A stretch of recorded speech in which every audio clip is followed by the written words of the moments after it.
Good morning, everyone. We're back with more of Barnstable this morning. I'm Sarah Colvin, and joining me live in the studio, Town Manager Tom Lynch. Tom, good morning. Good morning. I'm doing well, thank you. How are you? Well, I was so pleased to see you use my picture that I took for the weather report. It's kind of fun. I hope viewers will do it out there.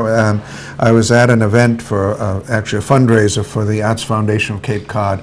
They traditionally have an auction that they've moved it around at different times. It used to be the night before the Pops concert. I think giving 2 nights up, they thought in a row, were difficult for some folks, and so they wanted to revitalize it. This year they had it over at the Hyannisport Golf Club, which was just a Very beautiful nice. evening, as they all, this was just a terrific weekend. So I had the sun was setting, and I took out my iPhone, had a picture of it, and can't tell you I used a certain f-stop or good lighting, but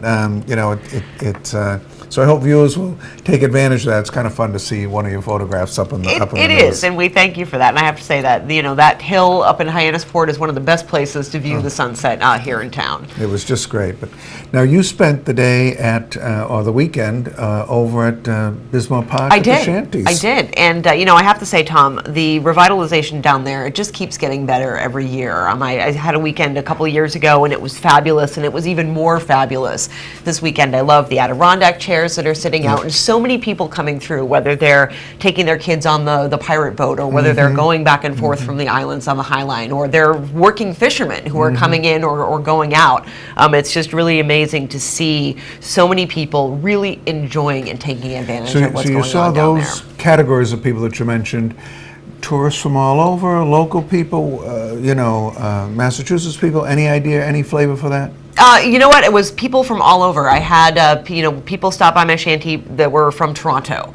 People stopped by from Springfield. I had a couple who came in yesterday morning who had actually hopped on the Cape Flyer from their home in Middleborough, and they were so excited because they said it was $8 from Middleborough. Just spending the day? Yep, just spending the day. They said we love it, and so it was a lot of Massachusetts people, I think, this time of year. But definitely there were some foreign languages that I picked up. So definitely some international visitors down there as well. Now you had the shanty for a weekend. Yep. And now folks are coming in every week? Or Yes. Anyone stay there all year?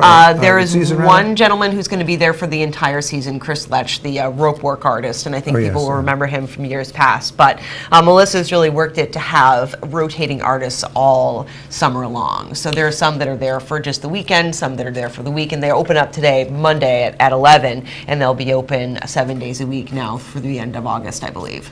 Yeah, we've always said that when we're trying to connect the waterfront with Main Street, have your walkway to the sea. When you bring people down there, there's certainly lots of interesting activities to see, the boating and all of that. But it's nice for them to have something else to do while they're strolling along there too. And if they're eating an ice cream and want to, get in and see what's happening, it's good. So, that's right. Well, that's good. That was it's.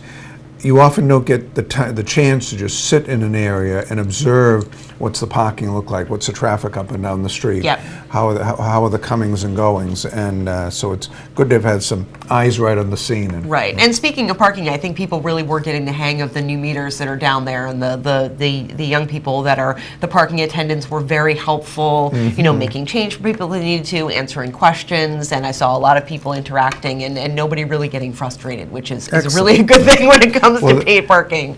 We have new kiosks down there. They're much easier to follow, and they're very, they're distinct because they've got a little awning over them, so you can, that helps to read what's on the screen. Makes a big difference. It sure does. So again, so much stuff going on. Town Council kind of wrapped up the budget last week. I'm very thankful to the libraries for coming and talking about their appropriation. We had a good presentation on each of the what the libraries do as a group, how they utilize the funding. There were good questions from the councils on that. Same with the tourism funding that we put forward. We had members of the Cape Cod Chamber and the Hyannis Area Chamber of Commerce come and testify and talk to us about the importance of that funding as to helping the the season market the Hyannis as a destination point. And I think one thing that came out from the questions and comments from the councils was that the Hyannis Area Chamber has been using this money in all of the villages. And I was pleased to hear, and I think the chamber probably was too, because each of the councils was feeling the presence of promoting their particular village or village events through the use of this money. So that's one of the advantages of the whole budgetary process, is that you see the fruits of past expenditures, and people are obviously giving reasons why they need or want the money in the future. The other thing that happens from the budget is, naturally, there are presentations made, and councils make suggestions about different things. So we heard about e-permitting, or we heard about the way we permit events, special events. So this week I have a couple of meetings coming up. One is on the e-permitting process, and e-permitting is where we would have the ability, or individuals have the ability, to go online to do health permits, inspection permits, a whole variety of things that we would offer that way, anytime, night or day. So we're looking to choose a vendor for that. We've often heard about certain event planning. Is there a way to streamline that? So the Director of Regulatory Services, Richard Scally, circulated a draft after the budget hearings, talking about the process that would happen. He's talking about creating a special events committee. So rather than right now going to each of the agencies that you need to get a sign-off on, there'd be a group that would sit together, and all of them would be there to listen to your proposal, see if there are any changes, and kind of sign off all at once. So we'll be looking at that too. Wonderful. And council also approved the purchase of the Stones Antique property. Exactly. I'm very pleased with that, because that's been a derelict property. The Stone family very generously has gifted it to the town.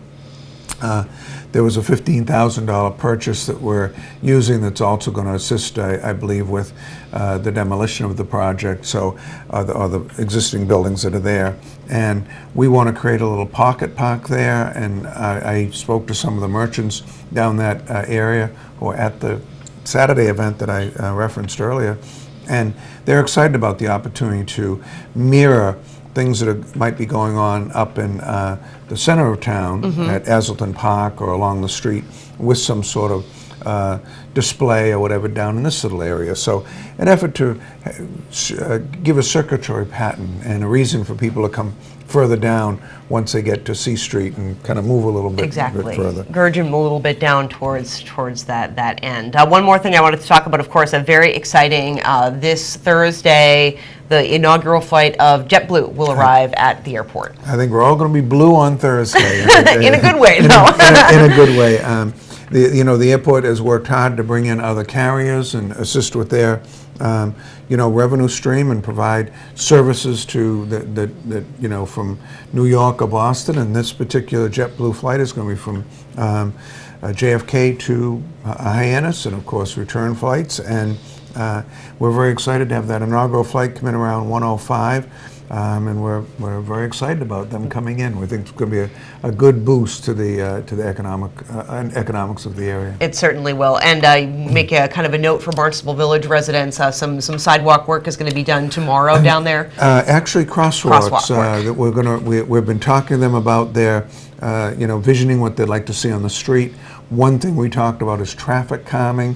There are a couple of existing sidewalks that we're going to revitalize, and they kind of do a natural slowing down when you go over them. So that's kind of the first foray into expenditures that we'll be making over there, and that's something that we can do right out of our existing budget.